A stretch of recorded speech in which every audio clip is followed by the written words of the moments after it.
तो फ्रेंड्स, आज मैं आपको बताऊंगी Oppo A6c 4G में आप डार्क मोड को कैसे ऑन या फिर ऑफ़ कर सकते हैं। तो चलिए फ्रेंड्स, बिना किसी देरी के वीडियो स्टार्ट करते हैं। तो इसके लिए आपको सबसे पहले ऊपर से नीचे की ओर स्वाइप करना है और एक बार फिर से नीचे की ओर स्वाइप करेंगे तो यहाँ पर आपको बहुत सारी ऑप्शंस मिल जाएंगी। तो हम आपको यहाँ पर डार्क मोड के ऑप्शन पर क्लिक कर देना है।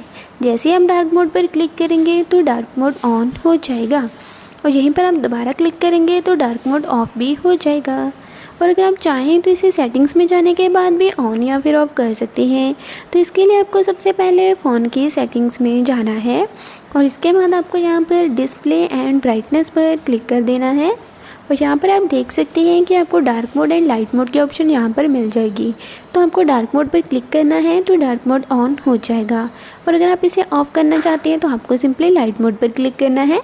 तो जैसे आप क्लिक करेंगे तो डार्क मोड ऑफ़ हो जाएगा। Bye bye friends.